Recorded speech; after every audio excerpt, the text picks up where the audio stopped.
Have you ever stopped to think about the sheer logistical miracle that has to happen before you can even plug in an electric vehicle? It's definitely something we all just take for granted. Right, because we are so conditioned to just expect the power to be waiting for us. I mean, you pull into a parking spot, you grab that heavy cable, you plug it in, and you hear that little click. Yeah, the screen lights up, you just walk away. Exactly. It feels totally seamless.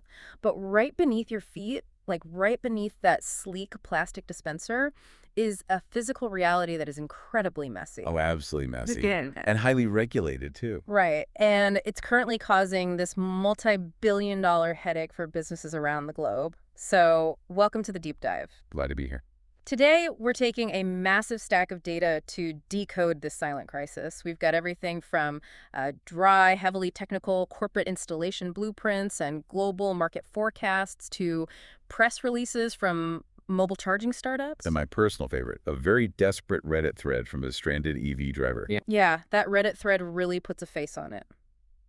So our mission today is to give you a shortcut to understanding this hidden, often chaotic backbone of the EV revolution commercial charging infrastructure. Because it's really the Wild West out there right now. It really is. Okay, let's unpack this. So it is a genuinely fascinating space to observe right now. We are watching an entirely new global infrastructure system being built, like literally from the ground up in real time. And the growing pains have to be pretty staggering, right? Oh, they are. When you look at the technical blueprints for these commercial sites, it just strips away all the marketing gloss. You realize very quickly that deploying chargers at scale isn't a tech problem. So what is it? It's a heavy civil engineering problem. Right, because you can't just, drop a smart box in a parking lot, run an extension cord to it, and call it a day. No, definitely not. The installation parameters dictate that you have to match the hardware entirely to the specific dwell time of the user. Okay, so for like an office park or an apartment building where a car is just sitting there for 4 to 8 hours, you deploy an AC level 2 charger. Which makes perfect sense for that time frame. Yeah, because the grid provides alternating current AC, and the vehicle's onboard charger converts it to direct current DC to store in the battery. It's a slow trickle. Exactly. But the math changes completely when you move to, say, a 15-minute delivery depot or a highway rest stop. Because 15 minutes is nothing for a battery. Right. When you need turnaround times of 15 to 45 minutes, you have to bypass the car's internal converter entirely. So you have to do the conversion outside the car. Yeah, you're deploying DC fast chargers.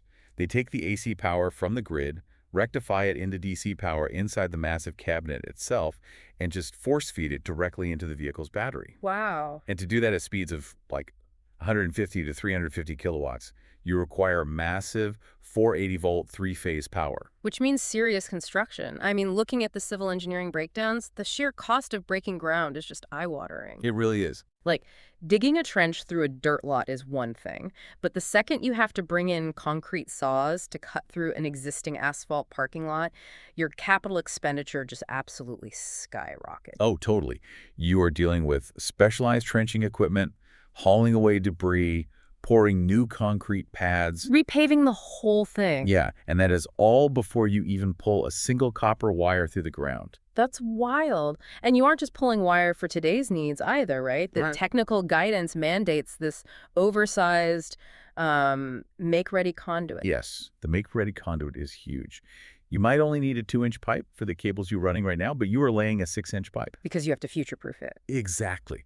Because the one thing more expensive than tearing up a parking lot is tearing up that exact same parking lot 5 years later when your fleet inevitably expands. That makes a lot of sense. Plus, you have to factor in strict ADA compliance, right? Oh, the footprint is huge. It's not just the charger itself. Right. It's the wheelchair-accessible spacing, the precise reach ranges for those really heavy liquid-cooled cables.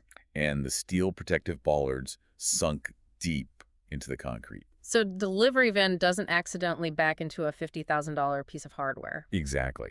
But here is the critical failure point in this whole system. Okay. Even if you have unlimited capital and you have constructed the perfect, future-proofed, ADA-compliant concrete charging island, You still have a problem. you hit a brick wall. Yeah. And that wall is the local electrical grid. Oh, of course. The data tracking deployment timelines highlights a crippling bottleneck. Waiting for utility grid upgrades can take anywhere from 12 to 36 months just to get your site energized. I mean, think about the absurdity of that. It is like buying a massive, state-of-the-art 8K television for your living room, but the delivery guy tells you that before you can plug it in, you have to perform open-heart surgery on your home's entire electrical panel. That's a great analogy. And then you have to wait 2 years for the city permitting office to approve the outlet. So you just have hundreds of thousands of dollars of tech sitting there, wrapped in plastic, completely dead. Just waiting. So, with all this red tape and multi-year delays, how is any business supposed to electrify a fleet of delivery vans right now without going bankrupt or just waiting until the next decade? Well, what's fascinating here is that exact physical bottleneck, that sheer bureaucratic and infrastructural nightmare, has actually catalyzed a total pivot in the market. Really? How so? Businesses quickly realized they just cannot navigate this civil engineering and utility labyrinth alone. I mean, they don't want to be energy companies. They just want to deliver packages. Right, they just want their trucks to run. Exactly. And that realization birthed a massive financial solution, charging as a service or CaaS. Yes, because, in modern tech, absolutely everything eventually becomes an as-a-service subscription model. It really does. But the numbers here are real. Yeah, looking at the Future Market Insights data, the sheer velocity of this shift is staggering. Earlier in 2026, the KS market was valued at roughly $2.6 billion. And the projections are wild. Yeah. By 2036, it's projected to explode to $16.8 billion. That's a 20.5% compound annual growth rate. It's massive. The transition from capital expenditure to operating expenditure is driving all that growth. So who is actually buying this? Well, if you segment that $16.8 billion, you see that fleet charging services dominate the landscape. They make up 42% of the entire market. And how are they paying for it? In terms of revenue models, 55% of the market has opted for subscription or pay-per-use structures. Okay, so a fleet manager doesn't buy the chargers, they don't hire the trenching crew, and they definitely don't negotiate with the utility company for 2 years. No, they avoid all of that. They just hire a CASAS provider to handle the entire headache, from permits to power, and they pay a monthly operational fee per truck. Exactly. But looking at the technical blueprints, there is a massive software safety net built into this model, too. Oh, right, OCPP, the Open Charge Point Protocol. Yes, OCPP is basically the invisible glue holding the CaaS market together. Think of it like the standardized language of the internet. Like how any browser can open any website. Right. Without standardized protocols, your web browser wouldn't work on every site. OCPP does the exact same thing for EV chargers. So it prevents vendor lock-in. Exactly. It's an open source communication standard that ensures the physical charging hardware can speak seamlessly to any back-end management software. Meaning the fleet manager isn't held hostage? If your CaaS provider suddenly doubles your monthly subscription fee, you aren't left with a parking lot full of stranded assets. Right. Chargers that only function on their lockdown network. You just terminate the contract, point the hardware to a new software backend using OCPP, and keep your trucks moving. But I have to push back on this whole model for a second. Okay, go for it. Even with OCPP, isn't KaaS just a glorified, highly expensive landlord situation for electricity? How do you mean? Well, you are just renting an outlet instead of owning the asset, and you're paying a massive premium for the privilege of not dealing with the utility company. It is easy to view it as rent-seeking behavior on the surface, I'll give you that. But that critique misses the core financial mechanism at play here. Which is what? The transfer of operational risk. Yeah. You aren't renting an outlet, you are buying guaranteed operability. Operability. Yeah, let's look at the broader uptime metrics from the Luxman energy source. Across the standard public infrastructure board, EV charging success rates currently hover around 86%. Wait, so 14% of the time the session just completely fails? Exactly. And a failure isn't just a dead grid. What else causes it? It's the digital handshake between the car and the charger timing out. Or a dropped cellular connection preventing the payment gateway from authorizing. It could even be a broken locking pin on the connector. Wow. Okay, so if you're a commercial fleet running, say, 100 delivery trucks, a 14% failure rate means 14 of your trucks are sitting dead in the lot the next morning. And that is catastrophic to your bottom line. Oh, absolutely. But top-tier KaaS providers, companies like Kempower, for instance, they are hitting over 99% uptime. Precisely. Jumping from 86% to over 99% reliability is the difference between a functional supply chain and a total logistical collapse. So how do they actually achieve that 99%? Through relentless, round-the-clock remote diagnostics, they are pinging the chargers constantly. So they know if it's broken before the driver even does? Exactly. If a software handshake hangs, they reset it remotely before the truck even arrives. Hmm. If a liquid cooling cable is running hot, they dispatch a technician before it fails. So that is what the monthly subscription actually pays for, predictive maintenance and guaranteed uptime. Right. It's an insurance policy for your fleet. But, if the entire value proposition of Calias is risk transfer and maintaining massive remote monitoring hubs, that naturally favors incredible economies of scale. It really does. Like, the mom-and-pop electrical contractors can't guarantee 99% uptime because they don't have the capital to build a global network operations center. It feels like a space fundamentally designed for monopolies. You are absolutely right about the barrier to entry there. The reports highlight the true giants operating at that scale. Who are the big players right now? Well, you have ChargePoint, which commands a massive network of over 200,000 active ports. That's huge. Yeah. And then you have Tesla, operating roughly 50,000 superchargers. And Tesla represents a masterclass in vertical integration. Because they control the whole ecosystem. Exactly. They manufacture the vehicle, they design the charging cabinet, and they write the software for both. There are no third-party handshakes to fail. And who else? You have players like EVgo. They're sitting on $154 million in cash reserves specifically to acquire prime real estate and expand. And they have a strict mandate on utilizing 100% renewable energy. But even with all that capital and all those remote diagnostic centers, these giants are still fundamentally tethered to the local utility grids, right? Yeah, for the most part they are. And, as we established, the grid is slow and brittle. Which brings us to a wildly different approach. The companies that look at that 36-month utility delay and decide to just bypass the grid entirely. Yes, the off-grid rebels. Exactly.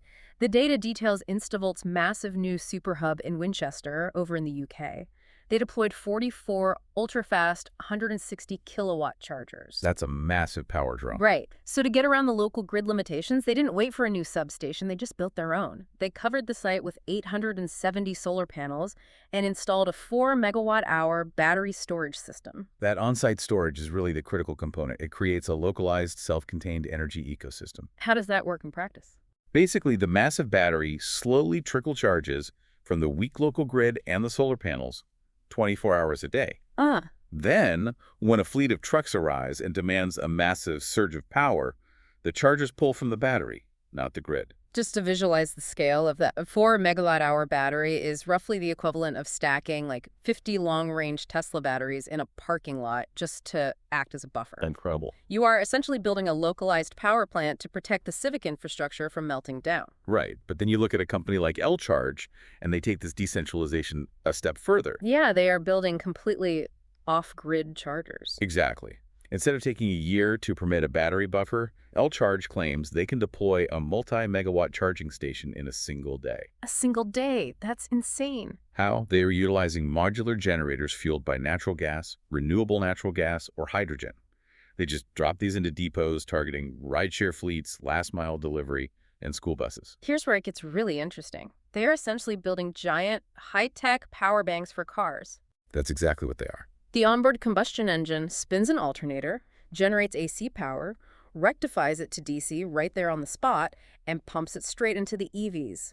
You don't ask the city for permission, you just drop a generator into a lot and start fueling. And if we connect this to the bigger picture, that extreme level of decentralization might actually be the only mathematically viable way to meet these aggressive global fleet electrification targets. Because the grid just can't handle it. Exactly. Our municipal energy grids, the transformers, the substations, the transmission lines, they were engineered decades ago for residential and light commercial load. All right, they weren't built for this. They were simply not designed to handle a sudden, localized influx of 50 heavy-duty electric trucks requiring megawatt-level charging all at exactly the same time. So by taking the power generation completely off-grid or heavily buffering it with those massive on-site storage systems, you isolate and protect the aging civic infrastructure from these crippling demand spikes. Precisely. It is a radical shift in how we conceptualize energy distribution. But, even these off-grid hydrogen-fueled stations are still stationary. It's true. You still have to route your trucks to them. So what happens to the market when we completely unmoor the charger from the ground? Oh, that brings us to the bleeding edge of this infrastructure problem. Well, The mobile evolution. We're watching the transition from stationary, off-grid power banks to fully mobile, dispatched solutions. where the charger literally drives to the depleted vehicle. Exactly. And the venture capital is heavily flowing into this space right now. Yeah, just last month in July 2026, a startup called Be Charged EV secured $7 million in funding. And what's notable there is how they are spending it. Right, they designated $3.2 million specifically for CapEx buying the actual mobile charging equipment.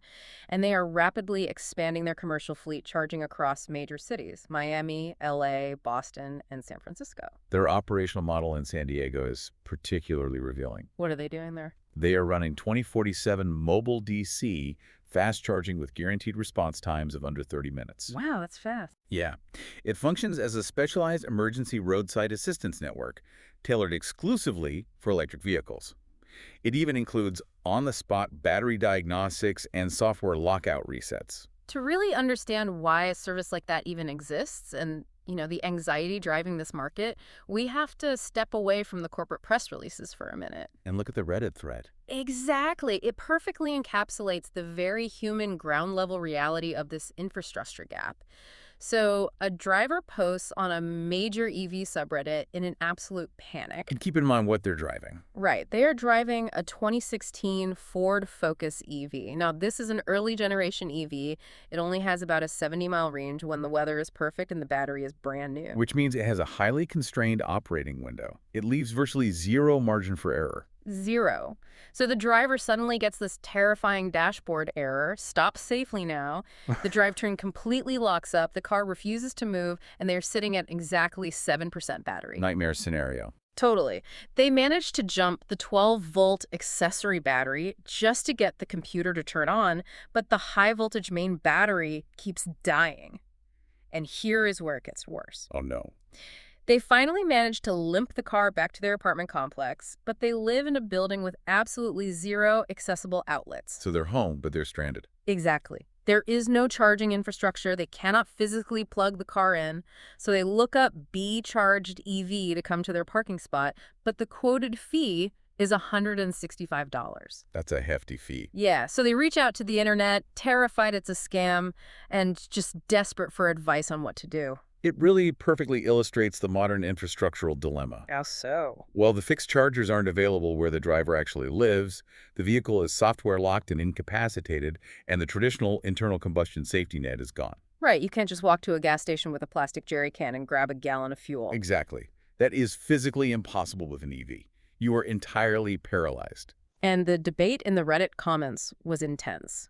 Half the community just offers grim survival tactics like turn off your climate control, put on a coat, freeze, and try to limp at 15 miles an hour to a public charger. Which is terrifying if you're already at 7%. Seriously. But then the thread devolves into this fierce debate over the mobile charging service itself. What were people saying? So one user, going by Nathan Bain, vouches for Be Charged EV. He notes that he used our automated online form, received an automated text system, which he admitted felt incredibly sketchy, but a real human dispatcher called him within 15 minutes. Okay, that's reassuring. Right, and he ultimately got his car to start and didn't even need the truck, and they fully refunded his deposit. Well, that's a good outcome. It is. Fuck yeah. But right below that, another user, Alarmed Pension 753, claims the entire company is a total scam. They allege they were charged the fee, a truck never showed up, and they are currently pursuing legal action. Wow. Two very different experiences. Yeah, and just to be clear for you listening, we aren't validating either user's specific claim here. We are just impartially observing the raw consumer friction in the market. But I have to push back on the core economics here. Right, what's your take? Is charging $165 for maybe $20 worth of electricity blatant extortion? Or is it a vital lifesaver? Because from the consumer side, it feels like we are in the wild west of infrastructure, where you either pay the ransom or you pay for a tow truck. It absolutely feels like price gouging to a consumer who is psychologically anchored to paying $3 or $4 for a gallon of gas. I completely get that. Right. But we have to break down the brutal unit economics of why mobile charging operates at such a massive premium. Okay, lay it out. First, the capital expenditure to build one of these trucks is astronomical. A commercial van outfitted with a high-capacity onboard battery and a DC fast charger costs anywhere from $200,000 to $500,000 up front, Just for one truck. just for one. Okay. Second, you have extreme physical limitations on throughput. These mobile units generally output between 50 and 150 kilowatts. Meaning what? For the charging time? That means the truck has to sit tethered to the stranded EV for 30 to 45 minutes to deliver a meaningful charge. Oh, wow. Which destroys their daily utilization rate. I mean, a fixed charger can cycle a dozen cars in a day, but this multi-$100,000 truck spends half its day sitting in city traffic and the other half idling in a parking lot charging a single vehicle. Exactly. The utilization rate is incredibly low. And finally, the operational costs are dual-layered. How so? You are not just paying for electricity. You are paying a specialized technician to maintain a heavy-duty commercial truck, while simultaneously maintaining a highly complex electrical substation bouncing around in the back over potholes. So you are dispatching a hyper-specialized, deeply expensive piece of mobile infrastructure through gridlock. Yes. You know, when you frame it like that, $165 almost sounds like they are taking a loss. It is undeniably an expensive model, but for right now, it operates as a necessary bridge across the infrastructure gap. Especially for commercial users.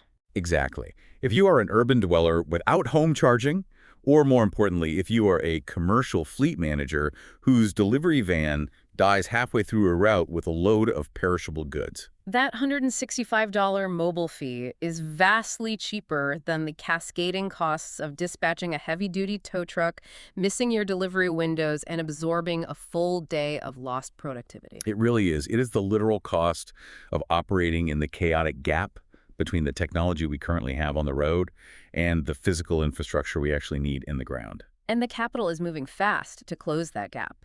Be-Charged EV is already utilizing their latest funding round to develop massive battery swapping technology specifically for commercial trucks. Oh, battery swapping. Yeah, they're aiming for turnaround times faster than a diesel pump. Furthermore, we're tracking a mandate from MassCE, so Massachusetts Clean Energy Center. What are they doing? They're preparing to launch a comprehensive medium and heavy-duty mobile charging pilot program slated for March 2026. The frontier is just constantly advancing. This really raises an important question about how we plan our urban spaces moving forward.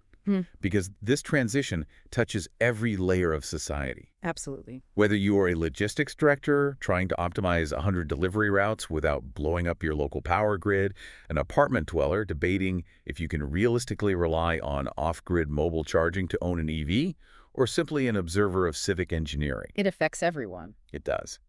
Understanding this pivot toward charging as a service, massive localized battery buffers, and dispatched infrastructure is critical.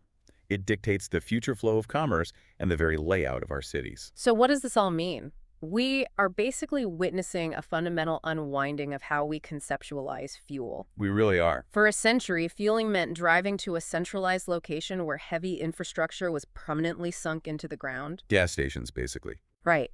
And now we are moving rapidly toward a world where you essentially order electricity on demand, where massive robotic chargers drive to you, or where a logistics company pays a subscription fee to guarantee their fleet is powered by an off-grid hydrogen generator completely untethered from the local utility company. It forces us to entirely reevaluate the vulnerabilities and limitations of centralized energy distribution. Which leaves us with a truly mind-bending concept to ponder as we wrap up. Okay, let's hear it.